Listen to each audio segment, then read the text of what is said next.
Allez, on est parti pour le premier point actu hardware de la semaine. Aujourd'hui, mardi 6 avril 2021. On n'a pas eu de point actu hardware hier, vu que jour férié.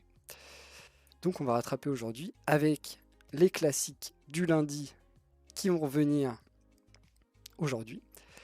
On va avoir les prix des cartes graphiques, ensuite des processeurs, en passant par les SSD et on finira par la RAM, comme d'hab. On enchaînera avec le classique top 10 des ventes Steam de la semaine passée, habituel toujours. Ensuite, on aura plein de petites news sympathiques. On commencera avec des petites infos sur le drone de Persévérance, enfin qui a été inclus dans Persévérance pour faire des tests, qui commence à faire parler de lui. Il n'a pas encore été testé, mais on le prépare. On parlera ensuite un petit peu de Microsoft qui a décidé de teaser une conférence où on ne sait pas trop de quoi ils vont parler. Mais ils nous en parlent, donc j'imagine que c'est des trucs potentiellement intéressants. On va parler vite fait de Galax qui a décidé de faire comme Acer, on reviendra là-dessus. Ensuite, partie processeur, on va parler de ce qu'il y a dans mon titre. Forcément, les Ryzen 7000, c'est pas pour tout de suite, mais des gros changements prévus par AMD sur ces Ryzen 7000, notamment en ce qui concerne les parties graphiques intégrées. On continuera toujours côté processeur avec Intel. Intel qui a fait des annonces par rapport à la finesse de gravure. C'est important, il va falloir avoir les bons termes et ne pas dire de conneries. Mais ils sont pas contents Intel et visiblement ils ont raison de ne pas être contents. Ensuite on va revenir vite fait sur le pilote de la partie graphique intégrée des processeurs de 11e génération qui n'était pas disponible pour le grand public jusqu'à maintenant. C'est le cas, mais c'était pas disponible à la sortie et ça c'était un peu un peu une des seules petites fautes d'Intel dans sa sortie de produit. C'est un peu dommage, ils auraient pu faire carrément une sortie parfaite là où les autres galèrent à l'infini.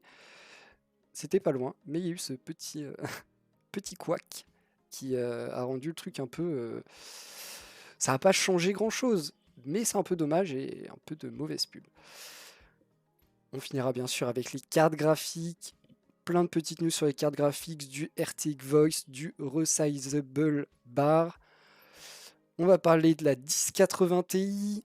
On va parler d'un potentiel concept, pas sûr. Et on finira avec des actus un peu insolites, avec de la contrebande de cartes graphiques. Est-ce que c'est étonnant en ce moment? Pas tant que ça.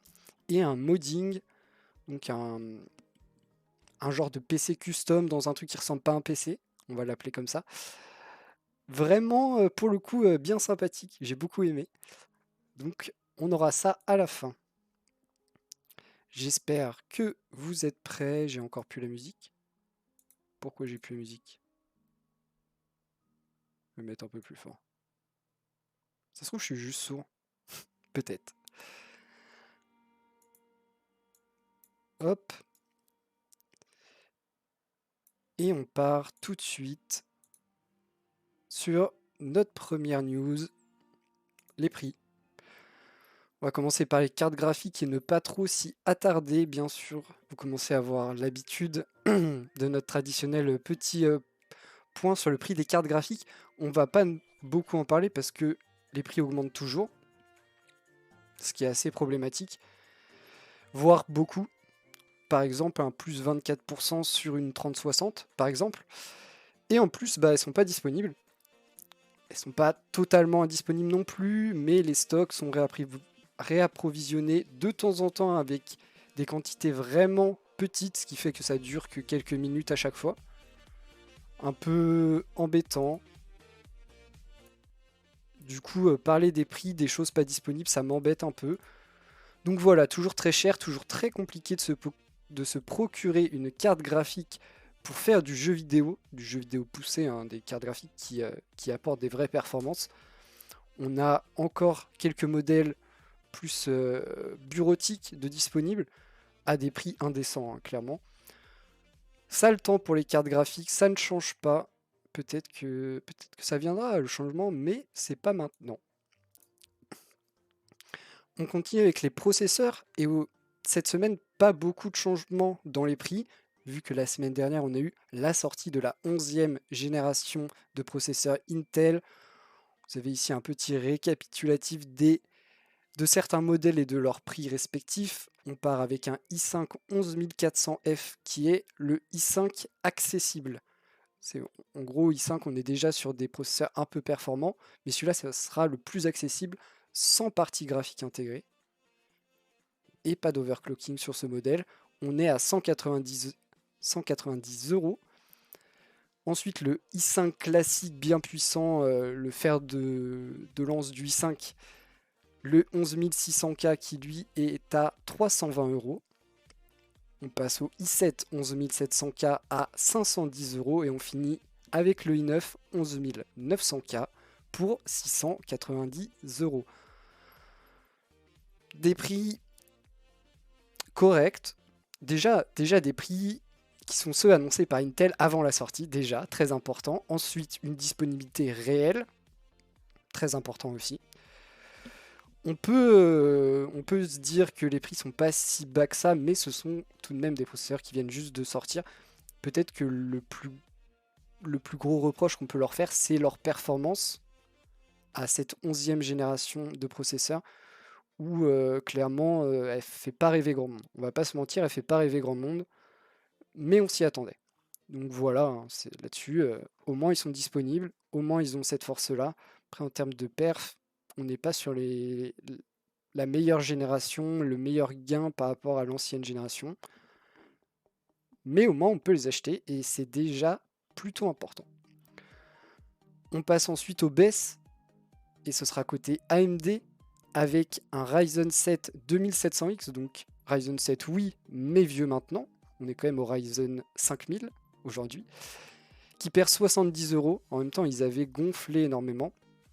Et le Ryzen 5 3600X, qui est un des processeurs AMD les plus vendus, hein, je pense, qui repasse à un prix vraiment correct pour le coup.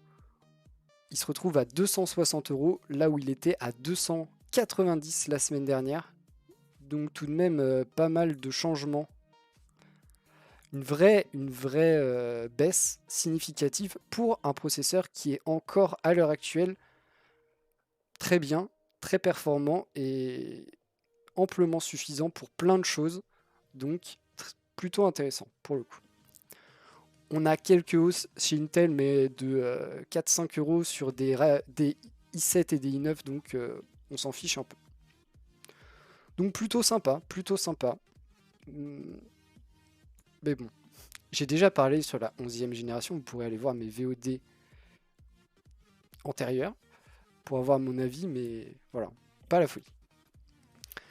On continue avec les SSD, et là, par contre, autant ça fait beaucoup de semaines qu'on se plaint au niveau des cartes graphiques, autant les SSD, ça fait plusieurs semaines où on est plutôt heureux.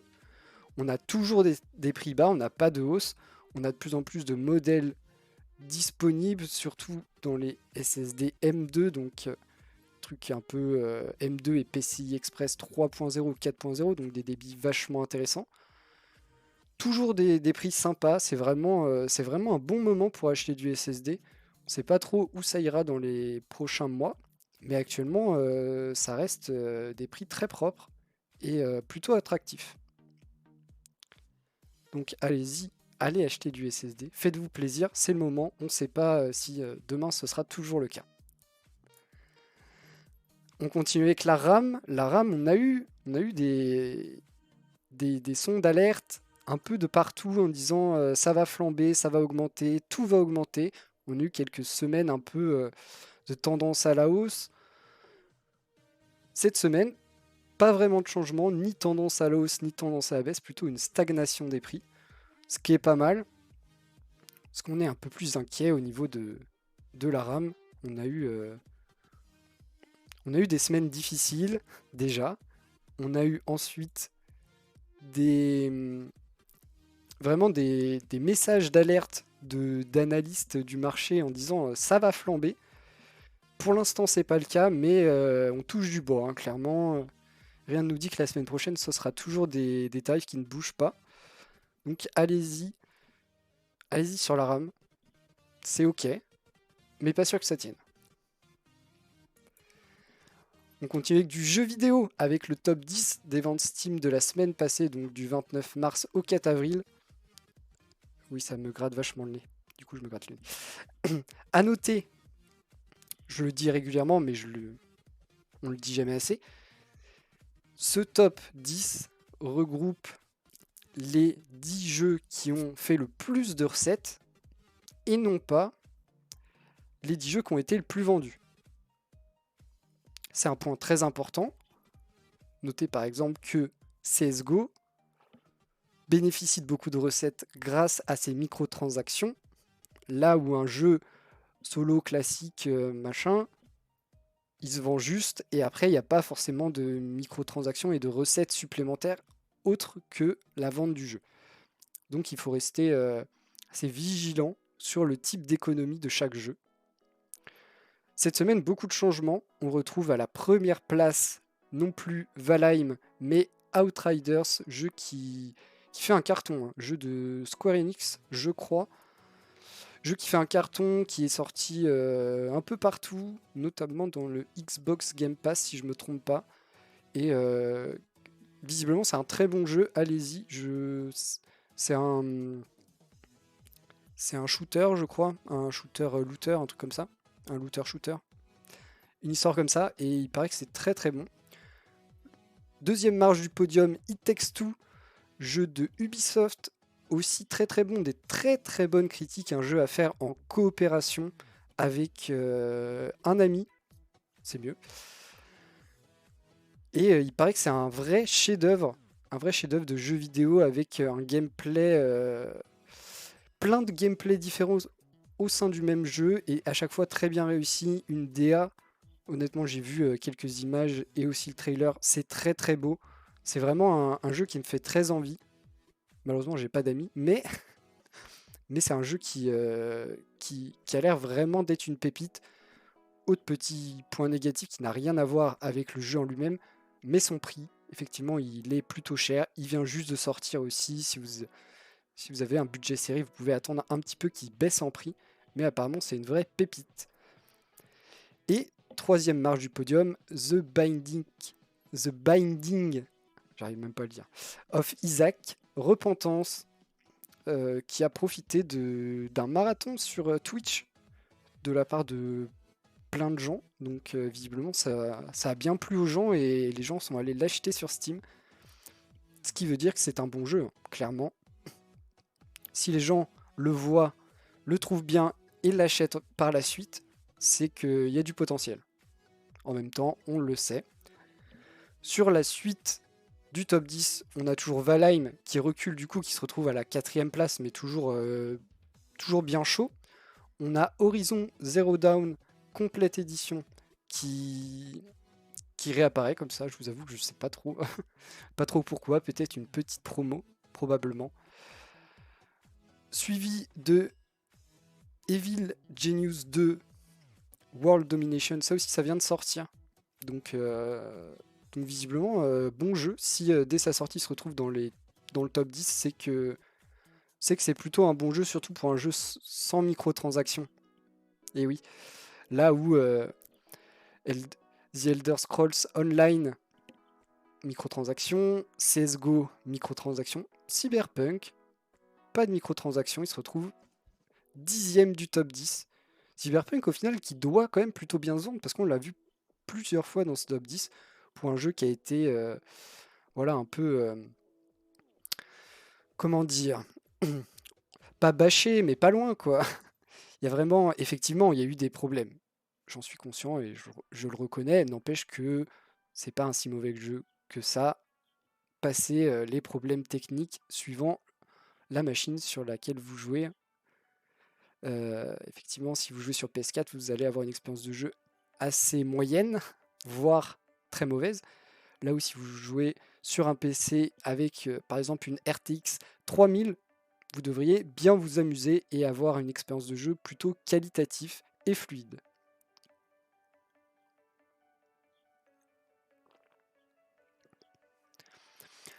On continue avec un peu d'espace. Ingenuity.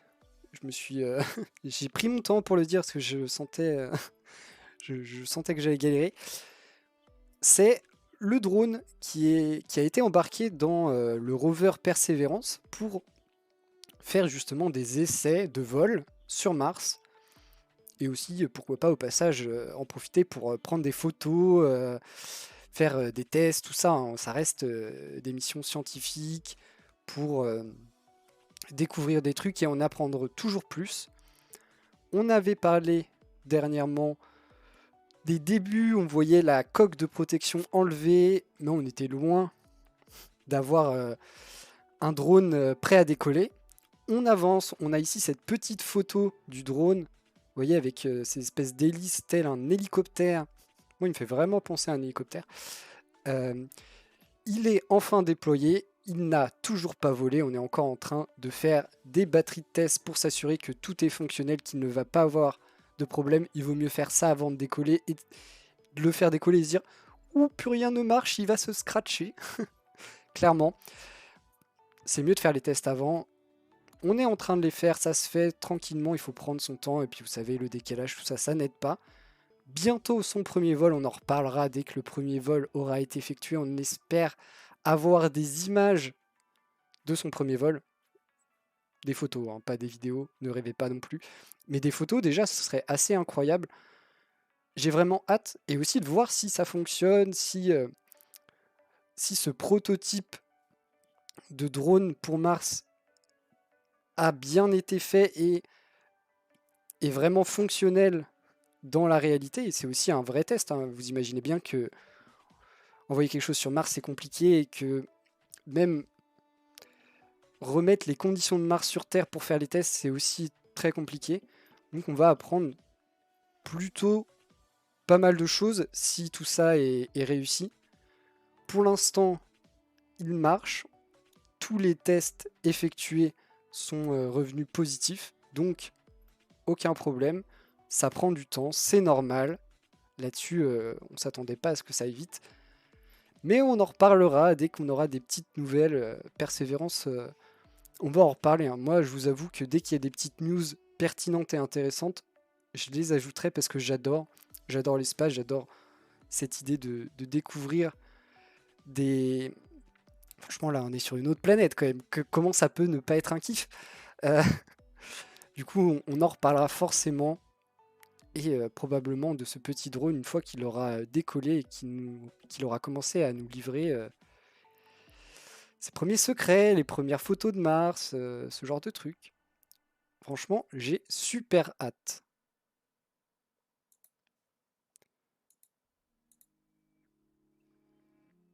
Hop. Désolé, toujours les problèmes de musique. Là, il n'y a pas de musique. On est d'accord. Si, ok, il y a de la musique. Je suis vraiment sourd d'une oreille. Microsoft. Microsoft qui nous tease une conférence. Alors, comment vous dire? Comment vous dire que Microsoft, ces derniers temps, s'en sort plutôt bien, à part cette histoire d'augmentation de leur abonnement, le Live Gold, si je ne me trompe pas.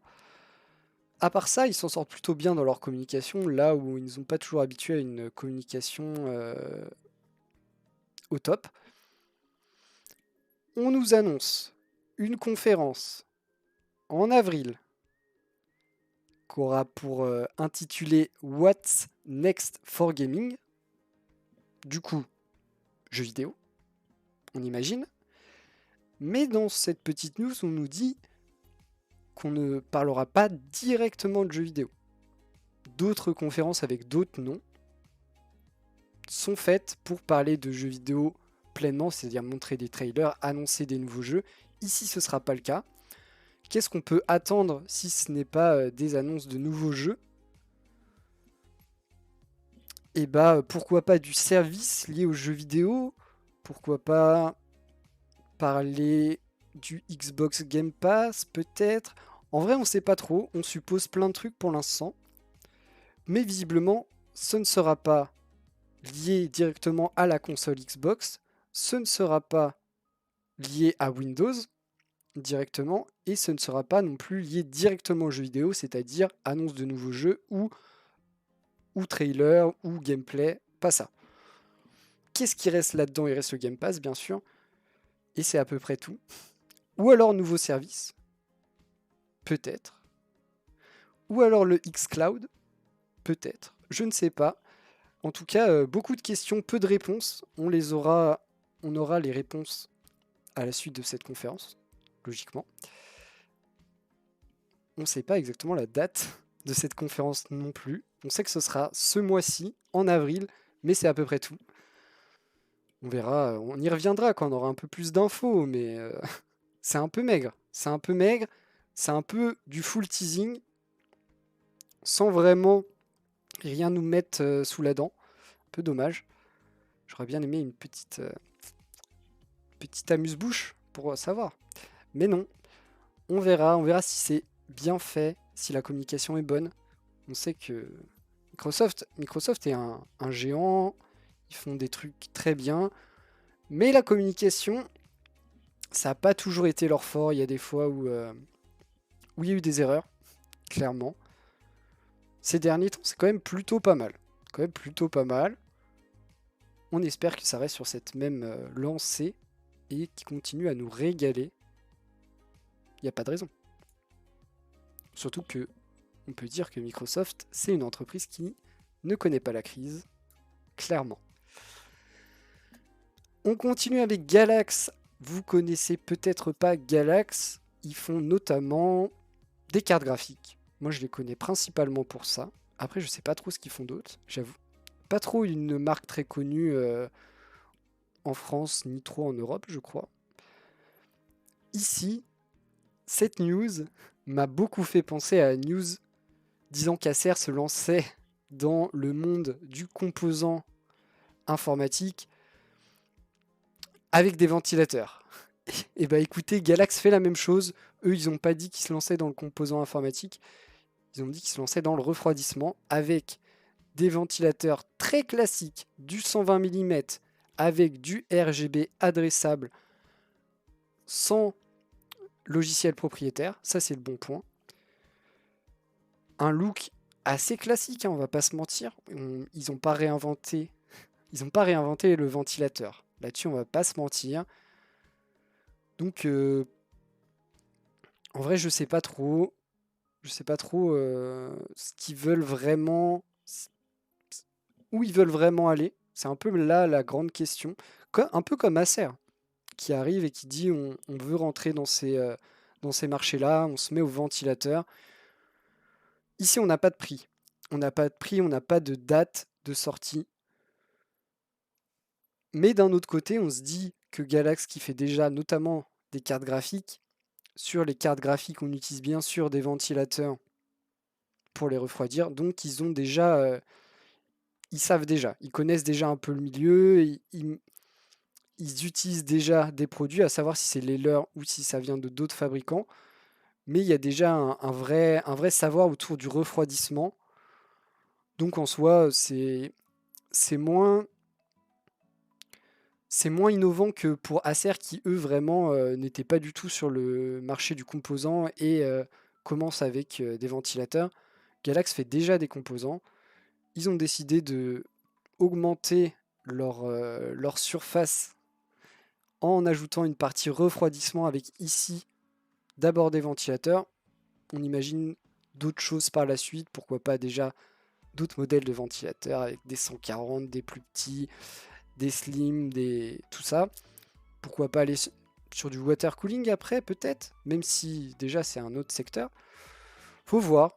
Mais visiblement, les marques ont envie de vendre des ventilateurs hein, parce que Galax qui suit Acer sur la route de la vente de ventilateurs.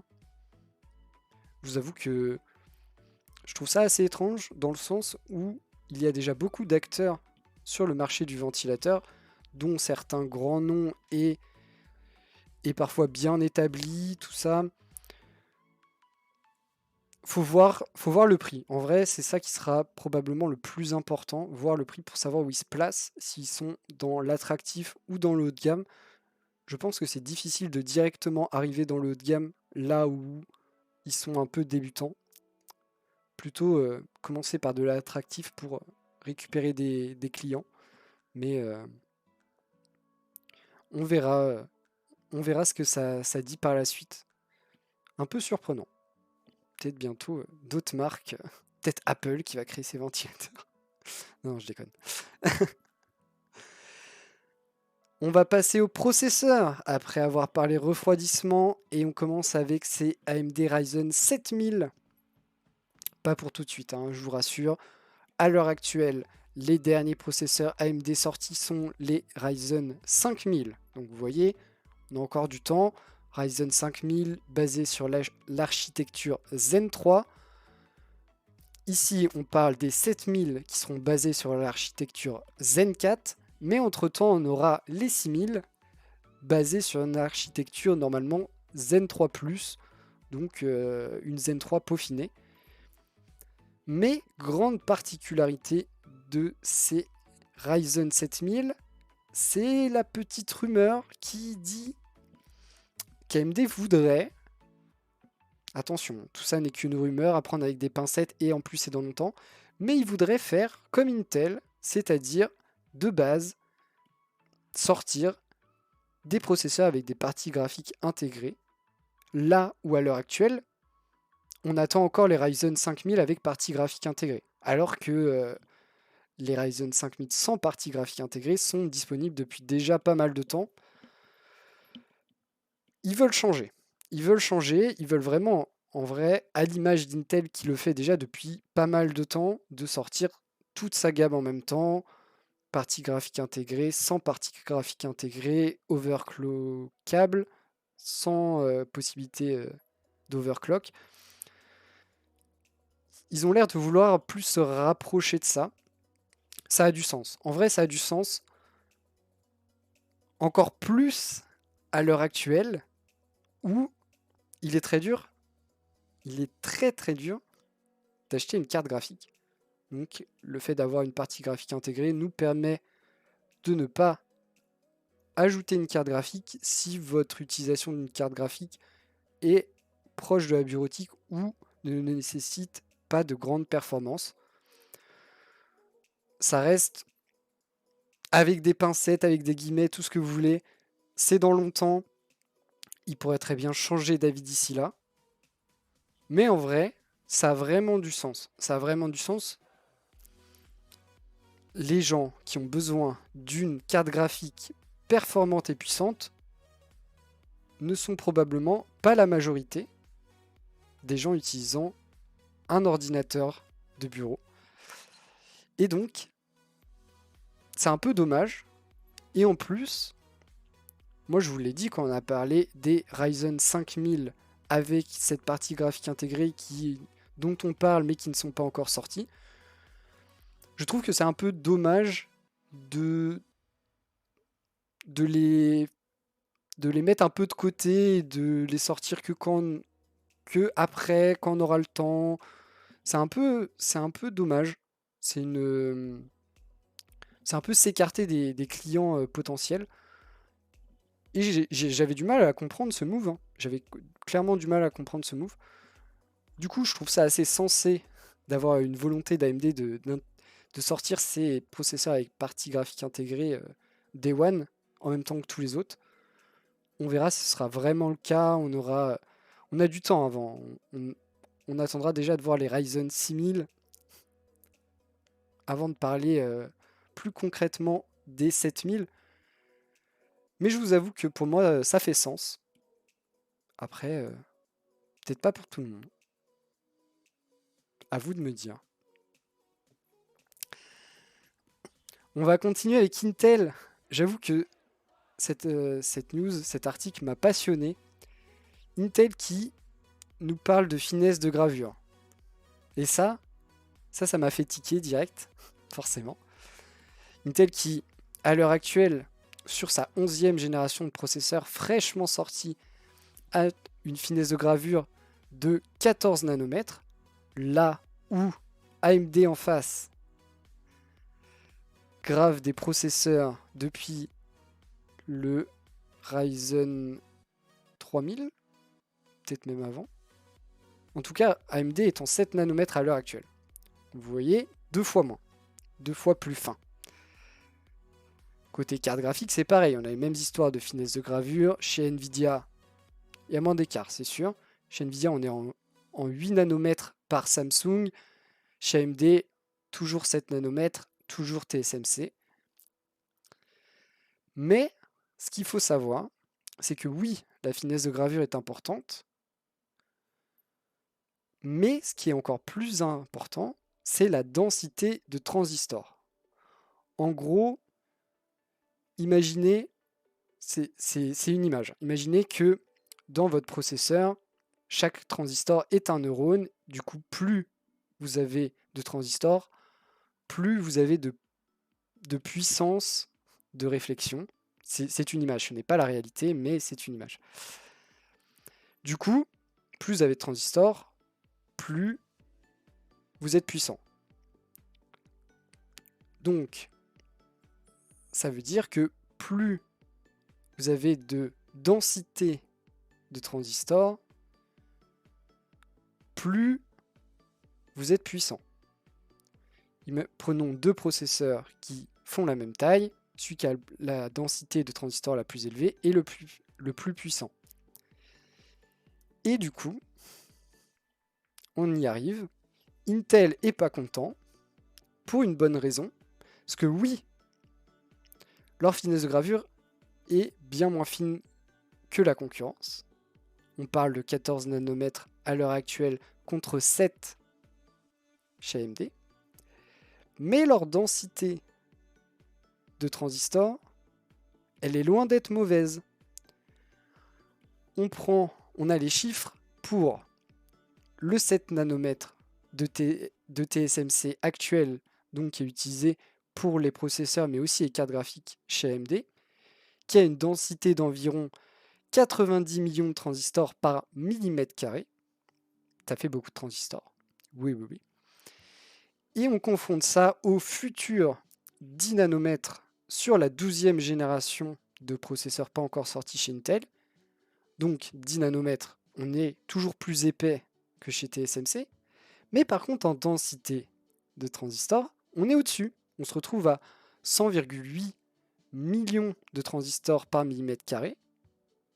Ce qui voudrait dire que sur le papier, attention, sur le papier, le 10 nanomètres d'Intel n'est nullement inférieur aux 7 nanomètres de TSMC.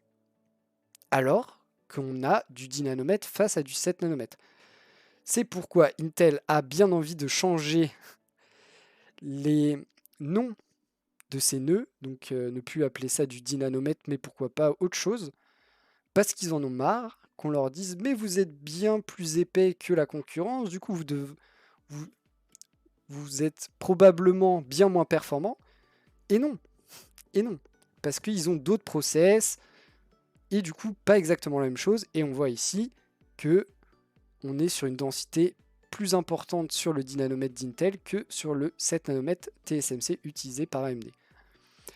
C'est vraiment très intéressant. C'est un poil compliqué, je vous l'accorde, mais c'est très intéressant. Ça nous montre que parfois certaines informations techniques ne nous donnent pas la vraie réalité des performances. Ici, on pourrait croire que plus c'est fin, plus c'est performant tout le temps. Visiblement, c'est pas forcément le cas suivant les process utilisés et le fondeur.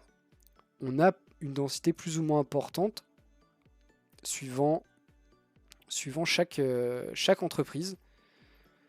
Donc j'imagine qu'ils vont le faire. J'imagine qu'ils vont clairement le faire, de nommer ces nœuds de gravure différemment pour arrêter de se faire un peu rabaisser là où il n'y a visiblement pas trop de raison le jour où ils seront passés en 10 nanomètres par contre, parce qu'actuellement on est encore en 14 nanomètres, donc densité de transistors plus basse que le 7 nanomètres TSMC, hein, il y a peu de chances que ça soit pas le cas.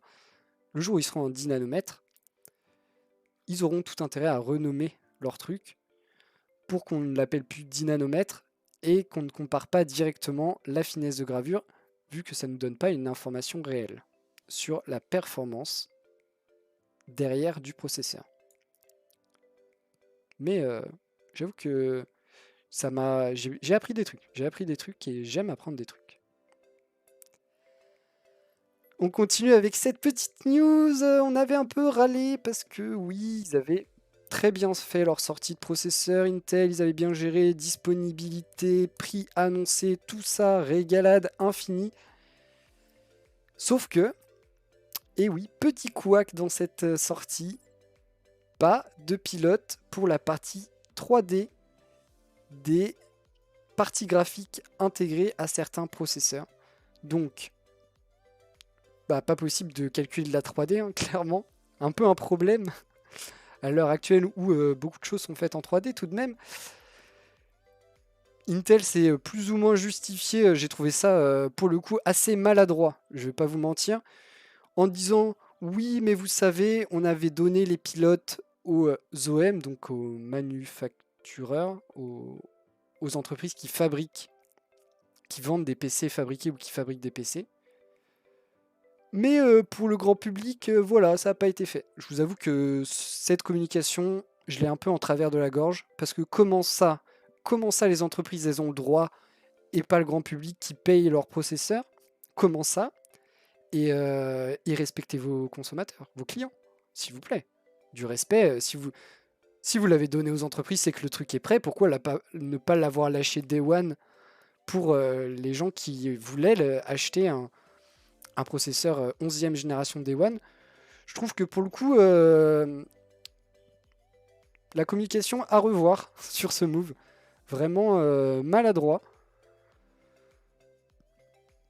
Et malheureusement, le seul petit point noir de leur sortie, hein, c'est ça aurait pu être parfait. Ça a été quasi parfait. Dommage. On continue avec la partie carte graphique d'aujourd'hui. Plein de petites news, mais pas de grosses cartes graphiques très intéressantes. En même temps, ça sert à rien que je vous présente des cartes graphiques, vous ne pourrez pas les acheter, donc c'est pas super utile. On commence avec le RTX Voice de Nvidia, qui est étendu à plus de GPU. RTX Voice, si vous ne connaissez pas, c'est un petit logiciel qui a plusieurs pouvoirs. Qui a plusieurs pouvoirs sur votre micro, en tout cas sur le son que capte votre micro. En gros, vous avez déjà probablement pu voir la vidéo de la personne qui a un souffleur à feuilles, qui tape sur son bureau avec un marteau et qui active et désactive le RTX Voice. Ça peut enlever les bruits ambiants sans vous enlever le son de votre voix, ce qui est plutôt pas mal. Et tout ça juste avec la puissance de votre carte graphique. On nous dit aujourd'hui qu'elle est étendue à plusieurs cartes graphiques. Et vraiment, quand on dit étendue, on nous parle jusqu'aux cartes graphiques, les GTX 600. Donc, il y a longtemps. Petite question que je me suis posée, donc je vous la pose aussi. Je n'ai pas du tout la réponse, mais je vous la pose. RTX Voice, comme son nom l'indique, utilise à la base les cartes RTX, donc à partir des séries 20 de chez Nvidia, qui dispose de cœurs dédiés à l'intelligence artificielle, les Tensor Core, comme c'est écrit ici. Et de ce qu'on nous avait expliqué, le RTX Voice utilise ces Tensor Core pour faire son action. Donc, est assisté par ces cœurs dédiés à l'intelligence artificielle pour optimiser la chose. Jusque-là, tout va bien. Mais quand on nous dit que c'est étendu à beaucoup plus de cartes graphiques, notamment jusqu'au GTX 600, je peux vous assurer que les GTX 600 ne disposent pas de Tensor Core. D'ailleurs, avant les séries 20, il n'y a pas de Tensor Core. Même la 1080 Ti, très très bonne carte graphique en termes de performance, ne dispose pas de ces Tensor Core. Mais visiblement, ça marcherait quand même. Alors, ma question est, est-ce qu'on a la même expérience du RTX Voice avec une carte qui dispose de ces Tensor Core et une carte qui n'en dispose pas, on ne sait pas. Parce qu'on imagine quand même que si c'est une techno basée sur une assistance par intelligence artificielle, jour où elle ne dispose plus de cette assistance par intelligence artificielle, ça doit bafouiller un peu. Ou alors c'est deux trucs différents, et dans ces cas-là, vous avez une version low-cost du RTX Voice. Je ne sais pas. Il va falloir, dans tous les cas, changer cette appellation. RTX Voice n'est plus en adéquation avec le service actuel, vu qu'il est disponible sur autre chose que des RTX. Voilà. Mais sinon, RTX Vox, très bon truc. Franchement, sur le papier, ça a vraiment un potentiel quasi infini. Les applicatifs réels sont plus restreints, bien sûr. Pas grand monde vit au milieu d'un chantier. Mais effectivement, à l'heure où le télétravail est de rigueur, ça peut, pourquoi pas, intéresser des gens, notamment qui ont leurs enfants à la maison peut-être, pour que ça fasse moins de bruit. Je sais pas trop comment ça marche avec le son d'une autre voix, vu qu'il est censé ne pas enlever le son de votre voix à vous. Je vous avoue que j'ai jamais vu de test. Mais à tester, hein, si des gens ont ça, j'aimerais bien savoir. On continue avec une autre petite tech de Nvidia, le PCI Express Resizable Bar, j'ai réussi à le dire, incroyable, qui est d'un point de vue techno assez simple. Ça permet à votre processeur d'aller accéder à l'intégralité de la mémoire dédiée à la carte graphique d'un coup, là où ce n'était pas possible avant. Donc là, il peut avoir accès à l'intégralité d'un coup. Donc, sur le papier, gain de performance, gain de temps, gain de performance. Ils ont fait des petits tests. Alors, ils ont fait des tests sur 22 jeux avec 3 résolutions différentes. Résolution 1080, 1440, 2160. Donc Full HD, QHD et UHD. Vous avez vu, hein, j'ai bien répété. Je ne vais pas reprendre tous les détails, c'est pas hyper intéressant. On va prendre ce petit graphique là. On est sur Assassin's Creed Valhalla en Full HD, donc 1080. On a testé 3 cartes graphiques, une 3060 Ti, une 3070.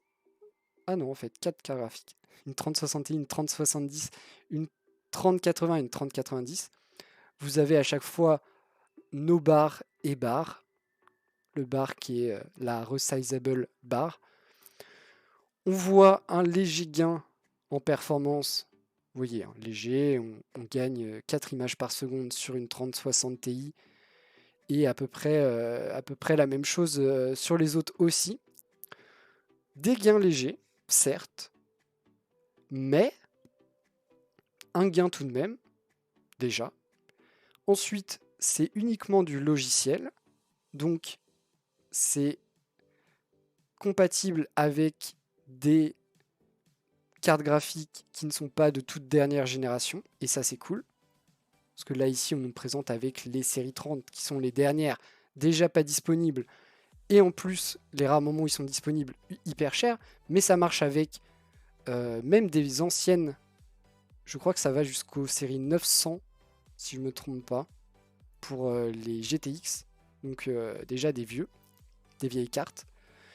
Et bah voilà, hein, c'est que de la mise à jour, vous n'avez rien à racheter et tout. Les petits gains de performance gratos, on les prend, même s'ils sont pas énormes, je vous l'accorde. Ça reste toujours un peu mieux, et plein de un peu mieux, ça fait beaucoup mieux à la fin. Donc s'ils trouvent plein d'autres petites choses, moi je suis chaud. Ça reste gratos, hein. En vrai, les améliorations de technologie gratos, on prend. Clairement, on prend. Yo Banksy, j'espère que tu vas bien. On continue avec les cartes graphiques et les 1080 Ti. Alors, on va pas se mentir, 1080 Ti, ça commence à dater. Mais c'est plutôt intéressant cette news à l'heure où il n'y a pas de carte graphique dans les rayons. Ouais, moi je vais bien, ça va, ça va, ça va. Plein de news, mais ça va. Sur le papier, les 1080 Ti ne sont plus produites. Attention, sur le papier, disclaimer, sur le papier. Cette petite histoire nous raconte qu'une personne, je ne sais pas comment c'est possible, mais une personne avait une 1080 Ti de la marque EVGA et il a fait appel à la garantie.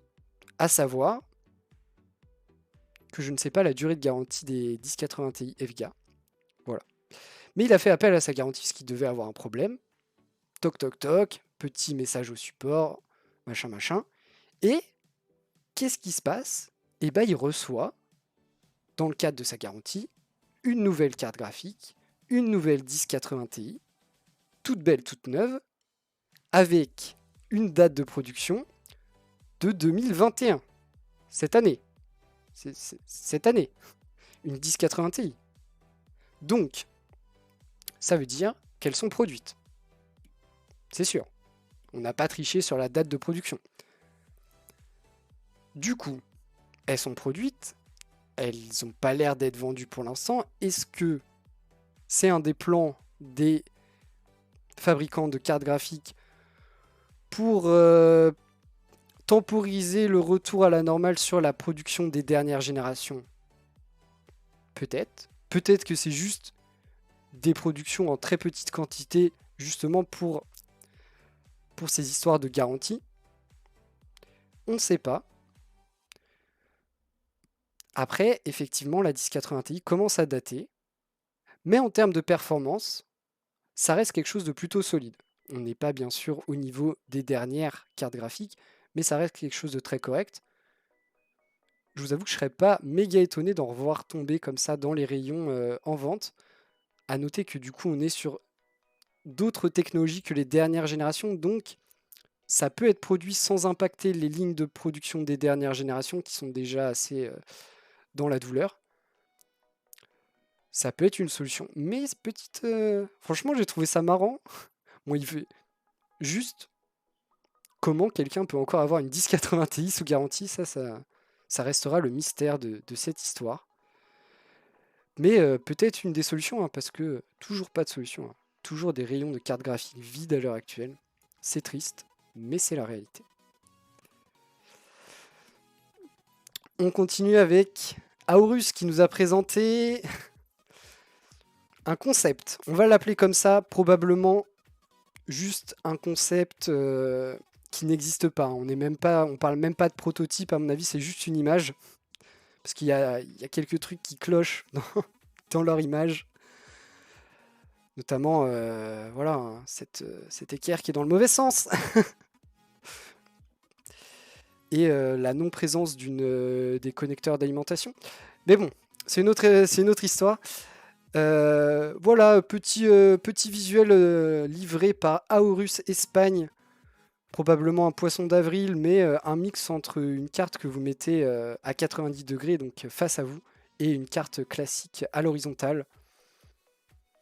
En termes de design, c'est plutôt sympa. En vrai, moi, je trouve ça plutôt sympa. Encore une fois, à l'heure actuelle où la plupart des gens ont une vitre à leur boîtier PC, le fait qu'on puisse avoir un petit visu comme ça sur la carte, ça peut être pertinent.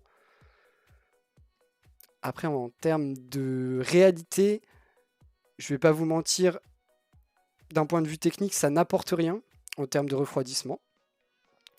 D'un point de vue pratique, c'est hyper chiant parce que jusqu'à maintenant, en gros, la carte graphique est aussi épaisse que son équerre pour les sorties. Vous voyez, ça c'est l'équerre pour les sorties vidéo. Ici, on voit bien qu'elle dépasse largement la taille de son équerre. Donc ça peut être plus ou moins un problème suivant la place que vous avez dans votre boîtier. Donc probablement juste un beau dessin d'un designer qui s'est amusé. Mais en vrai, en termes de visu, c'est quand même plutôt stylé. J'aime beaucoup. Je vous avoue, vous rajoutez un petit peu d'RGB, tout ça, dans un beau boîtier avec une belle fenêtre. Et ça fera une belle vue sur votre carte graphique.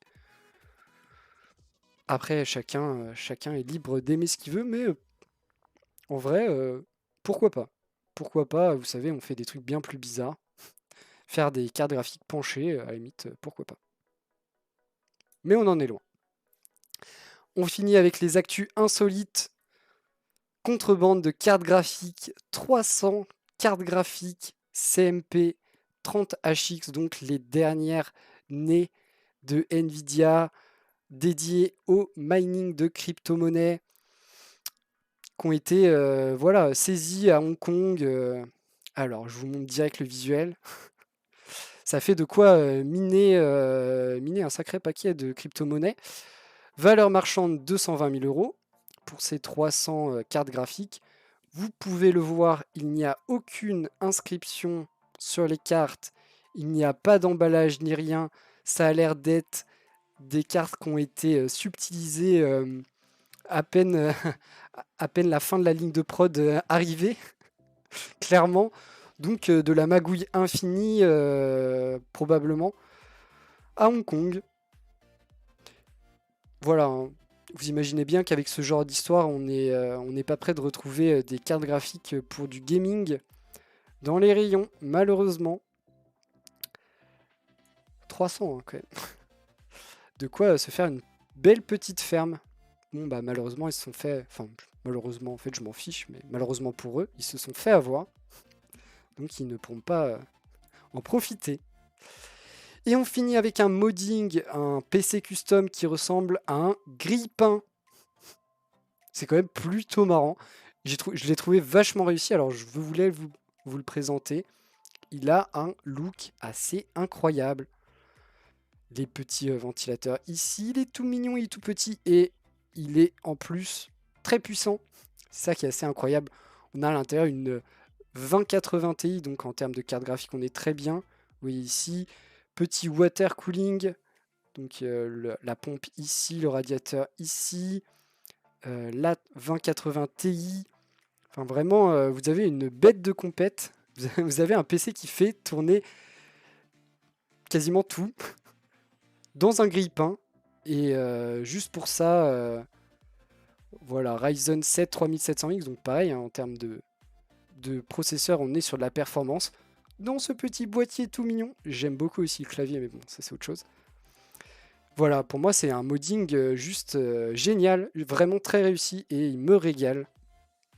Yo KitCash, ça me fait plaisir de te revoir, ça faisait longtemps.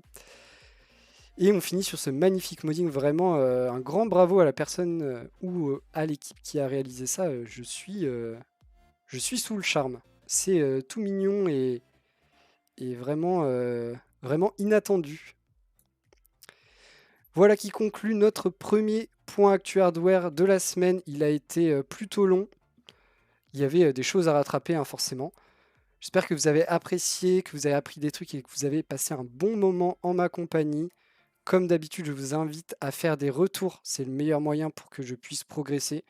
Des retours constructifs, hein, si possible. J'avoue que ça m'arrangerait.